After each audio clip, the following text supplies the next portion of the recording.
The wind howled like a wounded animal, its icy tendrils slicing through the night and biting at my exposed skin. East 57th Street was a ghost town, the usual cacophony of children's shouts and the hum of neighborhood life silenced, as if the world had collectively held its breath. The laments of lovers and the calls of shopkeepers had faded hours ago, leaving only an eerie stillness that clung to the air. I coaxed my black Mustang SVO around the final bend, its engine purring low as I guided it along the desolate stretch toward Avenue 250. The word felt like a lifeline, a beacon in the suffocating dark. I pulled into the underground car park, the dim fluorescent lights flickering like dying stars. Parking the car, I dragged my weary legs from the driver's seat, the door slamming shut with a hollow thud that echoed in the cavernous space. I locked it and trudged toward the exit, each step heavier than the last. 14 hours. From 8 in the morning until 10 at night, I'd been tethered to the ambulance, racing through the city's arteries, answering calls that never seemed to end. Exhaustion clung to me like a second skin, threatening to drag me down right there in the middle of the road. Such hours were a cruel bargain, but as an ambulance driver, I was bound to them, a servant to the relentless pulse of emergencies. Crossing the empty street, my boots scraped against the cracked sidewalk, the sound unnervingly loud in the silence. The quiet was oppressive, a weight that pressed against my already frayed nerves, sending shivers of unease down my spine.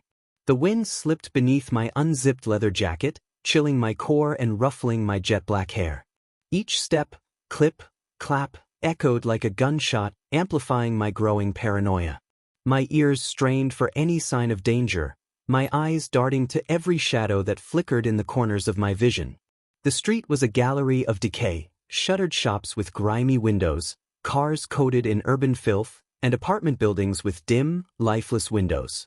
I quickened my pace, driven by an instinct I couldn't name, until my apartment block rose before me, a towering relic of faded brick and rusted metal. I grasped the cold, corroded handle of the entrance and yanked it open, stepping into the sterile chill of the reception area. Steve, the night receptionist, sat behind his desk, his face half-lit by a flickering bulb. He offered a tired smile, and I nodded back, a hollow gesture toward a man whose role in my life was little more than a formality. I made for the elevator, my legs moving on autopilot. The wait was brief but felt eternal, the silence broken only by the faint hum of the building's machinery. When the doors slid open, I stepped inside, pressed the button for the 27th floor, and watched the numbers tick upward, 1, 2, 3, 4, 5, each one a small victory over the day's relentless grind. The elevator lurched to a stop, and the doors parted to reveal the red-carpeted hallway, its faded elegance a mockery of comfort. I shuffled toward apartment 275, my hand fumbling in my jacket for my keys. They jingled as I pulled them free, sliding one into the lock. I turned it, reached for the handle and froze. A wave of dread crashed over me, as if stepping inside would plunge me into some unspeakable abyss. My hand lingered, gripped by a fear I couldn't explain. A minute passed, maybe more, before the feeling ebbed, leaving me shaken but resolute. I pushed the door open. Inside, I tossed my keys onto the kitchen counter, their clatter shattering the silence. My jacket landed on a chair, and though every muscle screamed for sleep, I was drawn to the television. I sank into the sofa, grabbed the remote, and aimed it at the 15-inch Philips perched atop the VHS player. The screen flickered to life, and there was Detective Bunce, played by Dennis Franz in Hill Street Blues, chasing down a mugger and staking out a fence in a gritty urban sprawl.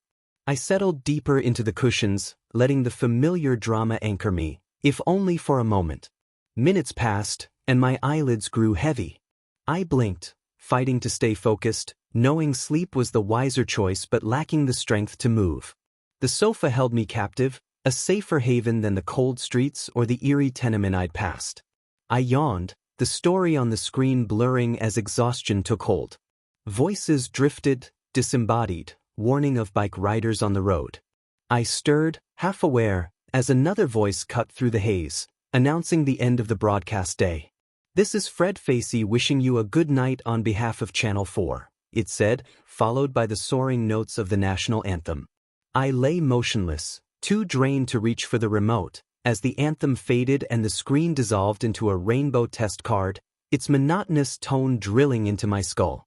I stared, unblinking, at the static void, my mind too heavy to process. Then, a mechanical whir jolted me upright. The VHS player sputtered to life, gears grinding, plastic clacking. A playful, childlike theme began to play, one I recognized instantly, The Herbs, a British stop-motion show from my childhood. I glanced at the clock, 3:30 a.m. My heart sank as realization hit. No children's show aired at this hour. The station had signed off until 6 a.m. And most damningly, the VHS player was active, spinning a tape I hadn't inserted. I owned no copy of The Herbs, and even if I did, I hadn't touched the player. Someone, or something, had set this in motion. Confusion gave way to dread as I watched the screen. The Herbs was a peculiar show, set in a magical walled garden where anthropomorphic herbs lived out whimsical tales. As a child in a Cheshire housing estate, I'd loved its quirky charm, its 13 episodes etched into my memory. But this episode was wrong. The opening sequence played, but the narrator's familiar voice was absent.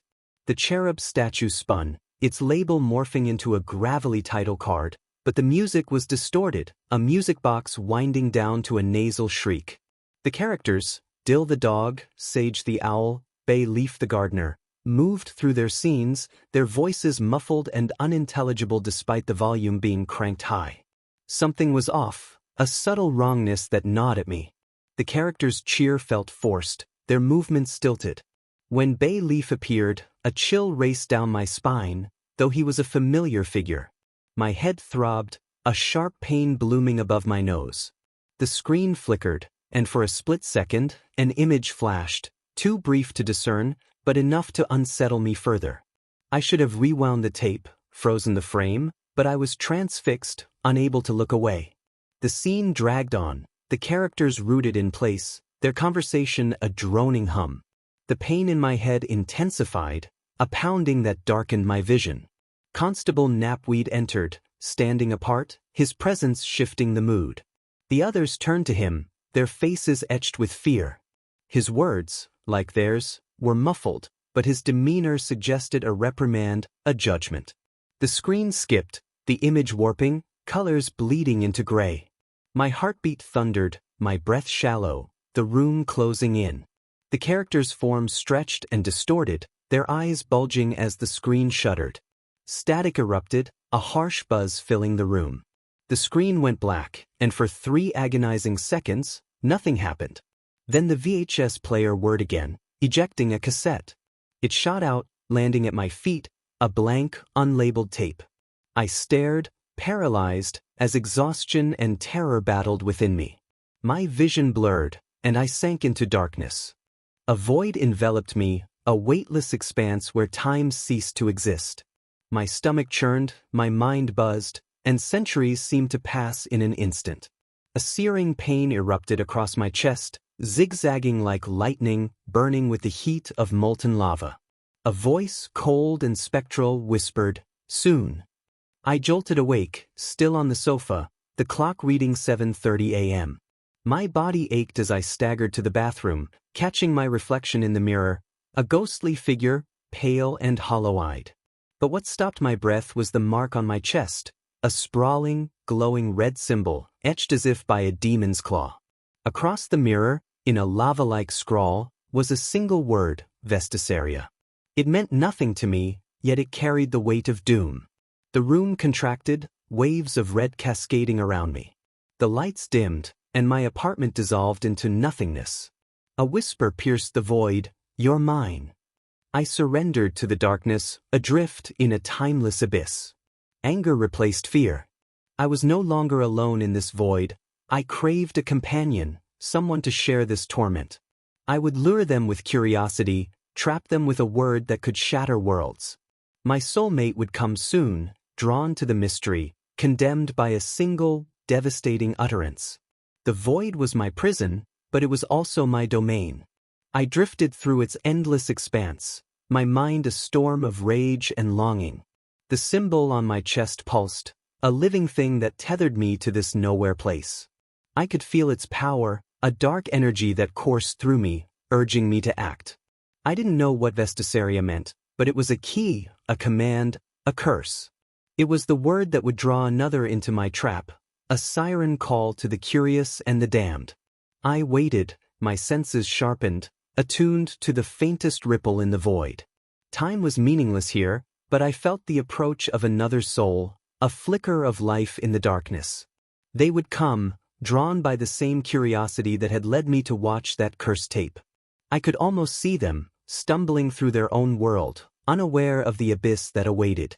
I would whisper to them, plant the seed of wonder, and when they reached for it, I would strike. Vestisaria. The word would be their undoing, binding them to me in this eternal nothing. The void shifted, a subtle tremor that signaled their approach. I could feel their presence, a faint warmth in the cold expanse. They were close now, teetering on the edge of discovery. I focused, my anger honing my intent. I would make them see, make them feel the weight of this place. I whispered into the darkness, my voice a thread of sound that carried across the void. Come, I said, the word laced with promise and peril. Find me. Their footsteps echoed, not in sound but in sensation, a pulse that vibrated through the emptiness. They were searching, drawn by the mystery of the unknown. I could sense their curiosity, their need to understand.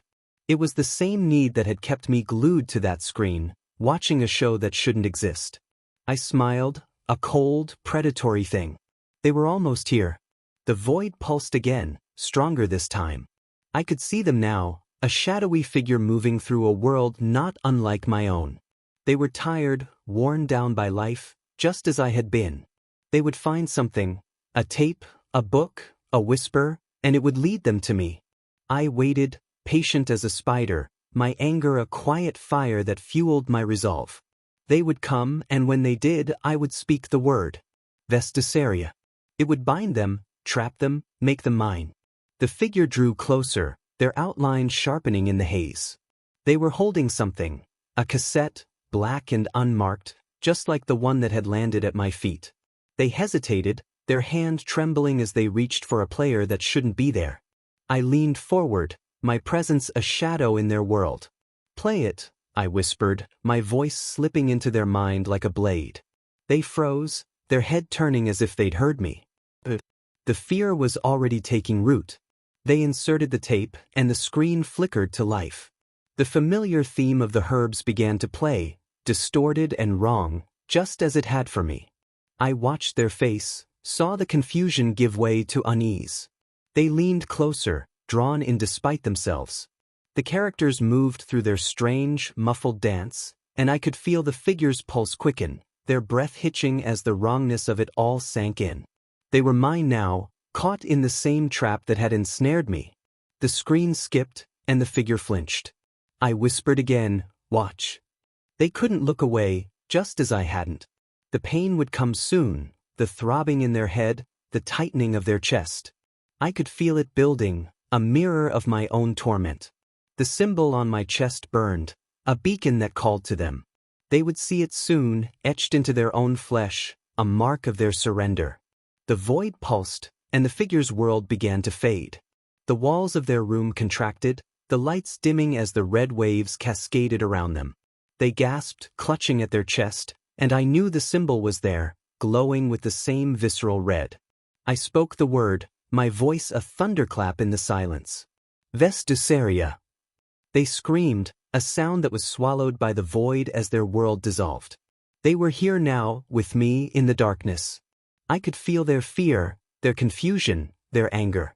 It mirrored my own, a perfect reflection of the torment that had consumed me. I reached out, my presence wrapping around them like a shroud. You're mine, I whispered, and they shuddered, their soul yielding to the weight of the word. We drifted together, two lost souls bound by a curse I didn't understand but could wield. The void was our home now, a place of endless nothing where time had no meaning. But I was no longer alone.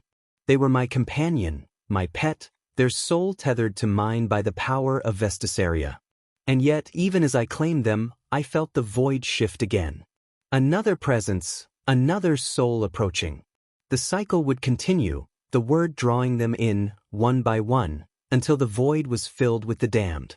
I smiled into the darkness, my anger a quiet flame that burned eternal. They would come, drawn by curiosity, condemned by a single word. And I would be waiting,